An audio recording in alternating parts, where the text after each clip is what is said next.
Hello, everyone. Welcome back. I'm Anna, and I'm excited to be here with you today. And I'm Mark. Great to be back in the studio. Mark, I have a question to start us off. Oh, a surprise question? Go ahead. Close your eyes. Think back to the year 2016. 2016. Wow, that feels like a lifetime ago. It does. But tell me, what comes to mind when I say 2016? Honestly, I picture myself walking around a park, staring at my phone, looking for, well, Pokemon. Yes, Pokemon Go. That is the universal memory for that year. It was everywhere. Crowds running because a rare Pokemon appeared. It was crazy, but fun. Exactly. And that sense of fun and novelty is actually the topic of our lesson today. Oh, we're talking about history? Not exactly. We are talking about nostalgia. Specifically, why 2016 feels so nostalgic right now. We'll break down a short article and learn fantastic vocabulary. Sounds perfect. So, nostalgia is the key word here. Yes, let's start there. Nostalgia. Nostalgia. Mark, how would you define it? Nostalgia is a sentimental longing for the past, like thinking about a happy time in childhood, feeling warm, but maybe a little sad it's over. Perfect definition. That bittersweet feeling. Today's script asks, why does 2016 feel so nostalgic today? Good question. It wasn't that long ago, less than 10 years. True, but in digital time, that is an eternity. One main point in our text is about digital life. It says, in 2016, digital life felt fresh, not exhausting. Right. Fresh, not exhausting. This brings us to a very important concept: digital novelty. Novelty. That's a good word. What does it mean? Novelty is the quality of being new, original, or unusual. It is exciting because we haven't seen it before. Ah, I see. Pokemon Go was a novelty. We'd never played a game mixing the real and digital worlds like that. Exactly. It was fresh. The text says, Pokemon Go got people exploring parks worldwide. True. It actually got me off the couch. I was walking 5 kilometers a day just to hatch eggs. Me too. And that connects to another phrase: communal excitement. Communal excitement. Communal coming from community, right? Yes, shared by all members of a community. In 2016, it felt like everyone was doing things together. Yeah, it wasn't just Pokemon. The text also mentions Euro 2016. The big football tournament. Even if you didn't like football, you felt the energy. I remember that summer. Cafes were full, everyone was watching the screens. It really was communal excitement. So we have this picture of 2016. People outside, playing games, watching sports, feeling connected. It sounds simpler. It does. And that brings us to the core vocabulary word of this episode. Ready? Always ready for new vocabulary. Hit me. The word is escapism. Escapism. Escapism. Yes, let's look at this word. It comes from the verb escape. So it means running away?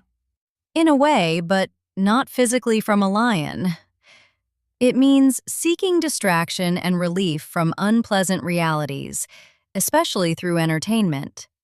Ah, okay. Using entertainment to step away from daily pressure. Exactly. The text says, we experienced escapism, using lighthearted entertainment to step away from daily pressure. I get it. So playing Pokemon Go was escapism. Watching football was escapism. Yes, a way to forget about work or stress for a little while. Is escapism a bad thing? It sounds like avoiding your problems. Not necessarily. A little escapism is healthy. It becomes a problem only if you never face reality. But in 2016, it felt like positive, shared escapism. I see. So, how can our listeners use this word in a sentence? Why don't you try to make a sentence, Mark? Okay. After a long day of meetings, watching fantasy movies is my favorite form of escapism. Perfect. My favorite form of escapism. That is a very natural collocation. Nice. I like that word. It explains a lot about modern life. Okay, let's move deeper into the text. We talked about escapism, which is about stepping away from stress. But there's another reason 2016 feels nostalgic, according to our script. What is it? The text says, social media still felt authentic, not overly performative. Ooh, there are two big words there, authentic and performative.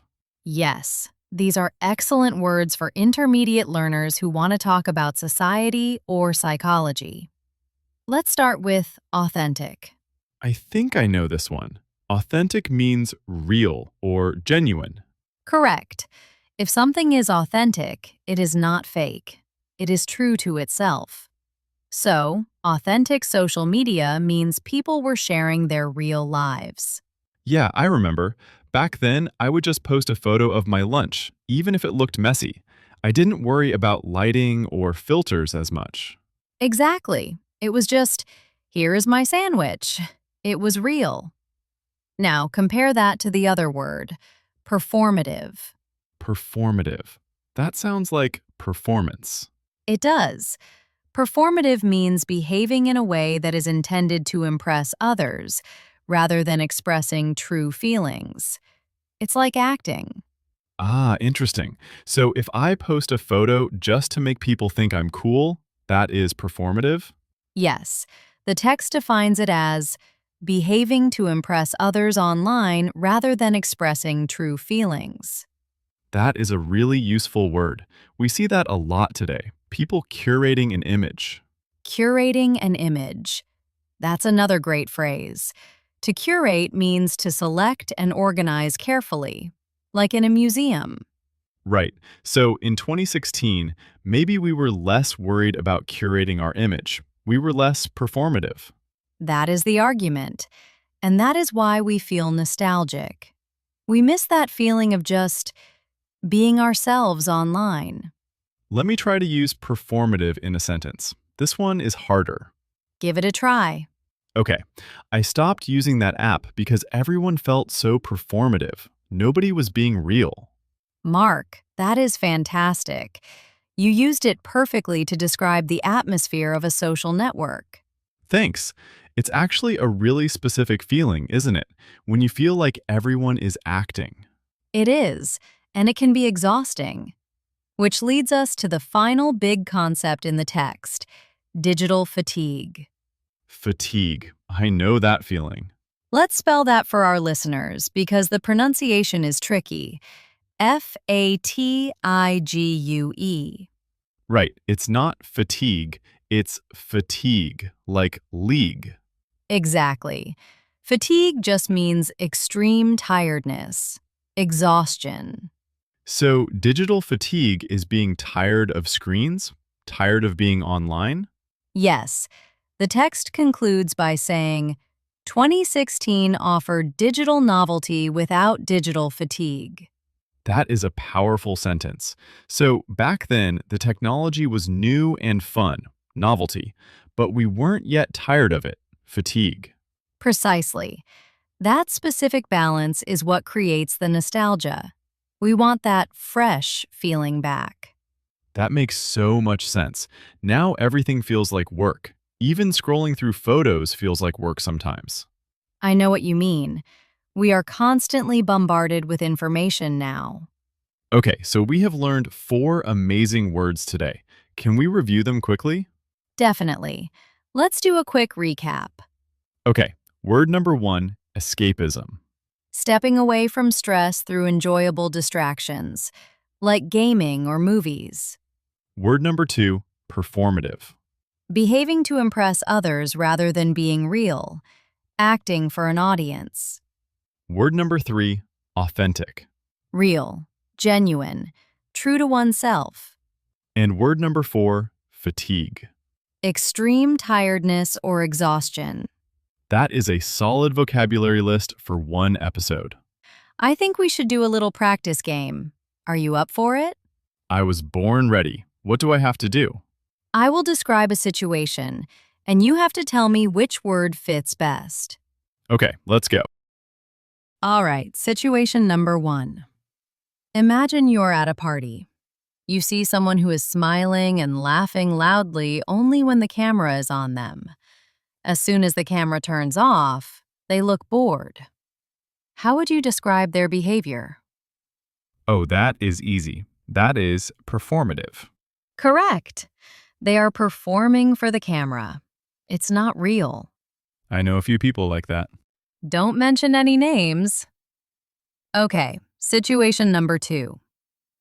You have been working on your computer for 10 hours straight. Your eyes hurt, your head hurts, and you just want to throw your laptop out the window.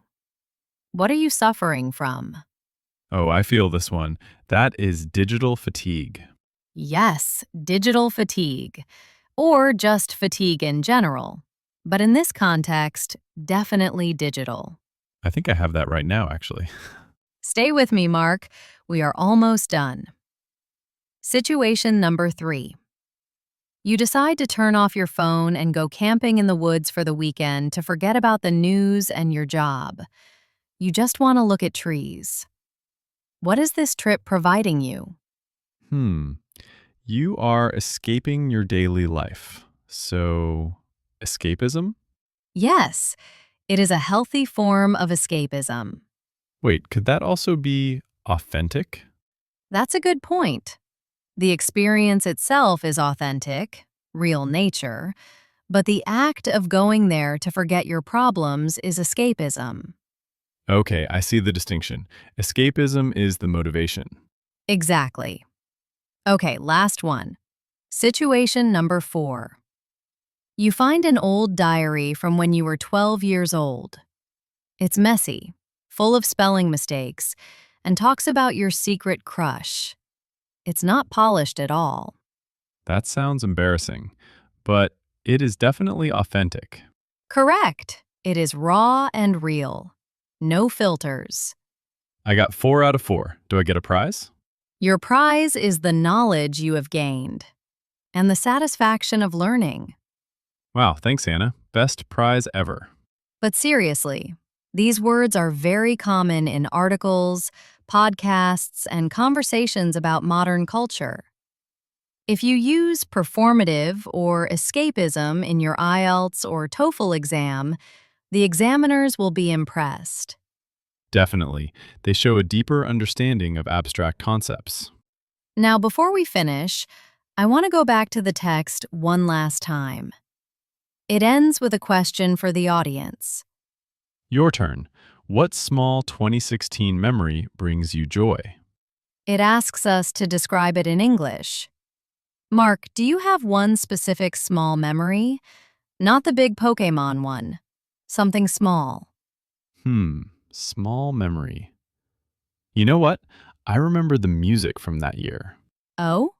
There was this one song that was playing in every taxi and every shop. Can't Stop the Feeling by Justin Timberlake. I got this feeling inside my bones. Yes, that one. It was such a happy, light song. Every time I hear it now, I instantly feel good. It brings me joy. That is a great example. Music is a powerful trigger for nostalgia. What about you, Anna? What brings you joy from 2016? For me, it was a trip I took with my sister. We went to a small town by the sea. We didn't post any photos online.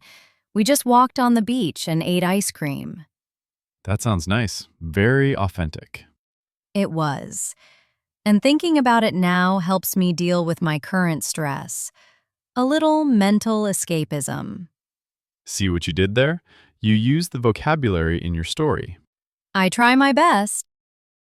Okay, listeners, now it is your turn. We really want you to practice this.